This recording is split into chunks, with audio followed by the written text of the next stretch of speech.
आखिर कीटो फूड में ऐसा कौन सा मेरिकल्स या ऐसा कौन सा मैजिक है कि आपका वेट बहुत जल्दी लॉस हो जाता है। आज मैं आपके लिए लाया हूँ ऐसी 10 बेस्ट फूड्स जिनकी वजह से आप अपना वेट चुटकी में लॉस कर सकते हैं। लेकिन इससे पहले एक बात आपके लिए जानना ज़रूरी है।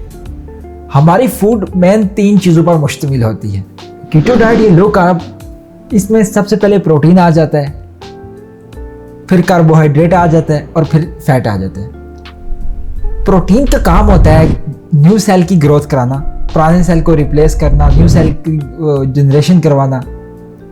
ये हमारे मसल को बड़ा करता है, यानी मसल की ग्रोथ करवाता है हमारी बॉडी में, ये प्रोटीन की मदद से हो रही होती है।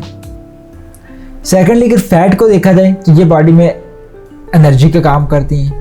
और थर्डली अगर देखा जाए कार्बोहाइड्रेट, तो ये भी सोर्स ऑफ एनर्जी है। जैसे कि अगर अब मैं हैंड को मूव कर रहा हूँ, आंख को जिप कर रहा हूँ, दिमाग में कुछ भी सोच रहा हूँ, तो ये इसके लिए एनर्जी की ज़रूरत पड़ती है। वो एनर्जी कार्बोहाइड्रेट से आती है। अगर सिंपल उसमें समझाना चाहूँ तो किसी भी गाड़ी को जिस तरह फ्यूल की ज़रूरत होती है चलने के लिए, इस तरह कार्बोहाइड्रेट जो है ना, वो आपकी बॉडी को चलाने के लिए या मिनिमल मूवमेंट के लिए, कुछ भी करने के लिए, वो कार्बोहाइड्रेट से आती है। तो हम इन डाइट में ये करते हैं कि कार्बोहाइड्रेट जो है ना इसकी लिमिट कम कर देते हैं, मतलब तकरीबन ज़ीरो कर देते हैं, और बाकी जो है प्रोटीन और फैट्स वो सप्लीमेंट लेते रहते हैं। इससे आपका वेट बहुत जल्दी से कम होना शुरू हो जाता है। अगर आप भी अपनी सेहत का ख्याल रखना चाहते हैं तो फौरी से डॉक्टर इंस्ट्रक्शन को सब्सक्राइब कर लें और बेल आइकन पर प्रेस कर दें। रही फैट की बात, तो फैट जो है ना, ये बेसिकली जब आप कार्बोहाइड्रेट ज़्यादा तादाद में लेते हैं तो आपके बॉडी के अंदर हालो ऑर्गन जैसे कि हार्ट हो गया, किडनी हो गया या लिवर वगैरह हो गया, इनकी करीब जो खाली स्पेस होती है ना, वहाँ पे फैट जमना शुरू हो जाती है। ये फैट वहाँ पे जम जाती है और फिर ज़्यादा हो जाती है। और जब आप डाइट में नहीं ले रहे, फास्टिंग कंडीशन में या कुछ ऐसा प्रॉब्लम है, तो उस वक्त ये फैट एज कार्बोहाइड्रेट के तौर पर यूज़ होकर बॉडी को एनर्जी देती है। जब हम वेट लॉस करते हैं तब भी यही सिस्टम करते हैं कि हम जो है ना, जो बॉडी की फैट्स है उसको पिघलाते हैं और उसको यूज़ करते हैं। बाहर से जो है ना वो कार्बोहाइड्रेट नहीं ले रहे होते। आज मैं आपको बताने वाला हूँ टॉप 10 बेस्ट कीटो डाइट। तो चलिए आज कीटो डाइट को देखते हैं कि कौन कौन सी बेस्ट हैं। First of all, fresh meat. आप बड़ा गोश्त ले लें या पोल्ट्री ले लें, जो मर्ज़ी आप ले सकते हैं, लेकिन मेक श्योर करना है कि इसके साथ स्किन वगैरह नहीं लेनी या चर्बी वगैरह ज़्यादा नहीं लेनी। अगर आप बड़ा गोश्त ले रहे हैं तो चर्बी वगैरह ज़्यादा नहीं लेनी। अगर आप हार्ट पेशेंट है या कुछ डायबिटिक पेशेंट है तो आपने थोड़ी सी इससे ग्रेज कर लेनी है। आपने इसकी जगह वेजिटेबल को तेज़ कर देना है। सेकेंडली, आप सी फूड में ये है कि आपके लिए बहुत सेहत के लिए बहुत ज़्यादा अच्छी है, क्योंकि इनमें ना सिर्फ ओमेगा 3 फैटी एसिड जैसी चीज़ें पाई जाती, बल्कि इनमें सोडियम पाया जाता है, इनमें फेलेनिन वगैरह इस तरह की चीज़ें पाई जाती हैं। फ़िश में आ जाती है हमारे पास सैल्मन फ़िश आ जाती है, ट्राउट फ़िश आ जाती है, सेल्डिंग फ़िश आ जाती है और मैकरल फ़िश आ जाती है। आप इन तरह फ़िश भी ले सकते हैं अपनी खुराक में डेली। थर्ड नंबर पे आ गए एग्स। अगर आप एग्स लेते हैं तो ये बिल्कुल बहुत अच्छी चीज़ है, क्योंकि एक एग्स में तकरीबन 1 ग्राम जो है ना कार्बोहाइड्रेट होता है और 60% जो है ना वो प्रोटीन होती है। तो आप डेली 2 एग ले सकते हैं जो आपकी सेहत के लिए बेस्ट हैं। उसके बाद आ जाते हैं वेजिटेबल्स पे। जिन लोगों को मीट वगैरह पसंद नहीं होता या कुछ ऐसी डिजीज़ है जैसे डायबिटिक्स वगैरह है, तो उनके लिए सब्जियां मैं कहता हूँ बेस्ट हैं। और आपकी पहली प्रेफरेंस या वेजिटेबल्स होनी चाहिए।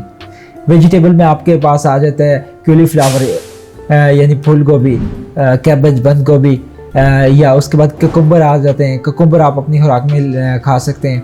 और उसके बाद आपके पास आ जाते हैं एग वेजिटेबल यानी बैंगन वगैरह। उसके बाद आपकी खुराक में आ जाता है ओलिव्स आप ले सकते हैं, एवोकेडोज ले सकते हैं, या आप उसके बाद टमाटो ले सकते हैं, स्पिनच ले सकते हैं। लेकिन आपने मेक श्योर करना है कि इन सब्जियों को आपने लेना, और साथ में अगर आप ऐसी फूड ले रहे हैं तो फिर आपने बदपरहेज़ी नहीं करनी, यानी प्रोसेस फूड कोई भी नहीं लेनी। ये ना हो कि एक साइड आप ये चीज़ें ले रहे हो, दूसरी तरफ आप प्रोसेस फूड वगैरह ले रहे हैं, जैसे शुगर वाली चीज़ें, कोल्ड ड्रिंक्स वगैरह इस तरह की, तो फिर उससे आपका वेट कम नहीं होगा। नेक्स्ट अगर देखा जाए तो ऑयल्स में से आप कोकोनट ऑयल को शामिल कर सकते हैं। अगर सब्जियां कोई तलनी है या कुछ बनाना है तो कोकोनट ऑयल यूज़ कर सकते हैं, सनफ्लावर ऑयल यूज़ कर सकते हैं, ऑलिव ऑयल यूज़ कर सकते हैं। अगर नट्स को देखा जाए तो आप चिया सीड यूज़ कर सकते हैं, यानी तख्म शरबती, फ्लैक्स सीड यूज़ कर सकते हैं, यानी आप अलसी के बीज यूज़ कर सकते हैं अपनी डाइट में।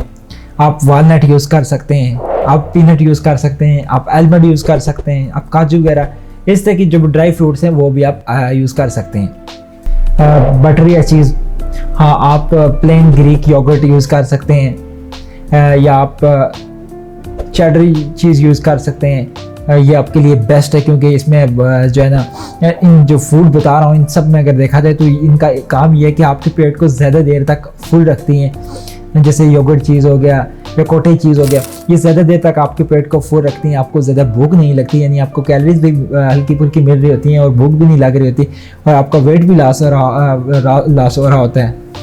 इसके बाद अगर टी देख लें तो आप टी या कॉफ़ी ले सकते हैं, लेकिन मेक श्योर करना है कि उसमें आपने ज़्यादा शुगर वगैरह नहीं डालना बिल्कुल, क्योंकि शुगर डालेंगे तो फिर वो शुगर ज़्यादा हो जाएगा, उसका फिर कोई फ़ायदा नहीं रहेगा, तो शुगर नहीं डालना। और उसमें ऐसा करना है कि आपने उसको बुलेट प्रूफ बना लेना है, यानी उसमें कोकोनट ऑयल के 1 to 2 टीस्पून डाल लेने कोकोनट ऑयल के, उससे वो बुलेट प्रूफ काफ़ी हो जाएगी या चाय हो जाएगी, वो आपने ले लेनी है। ये भी आपके मतलब डाइजेशन सिस्टम को जो है ना वो स्लो कर देगी और आपको एक्टिव, ज़्यादा देर तक एक्टिव रखेगी।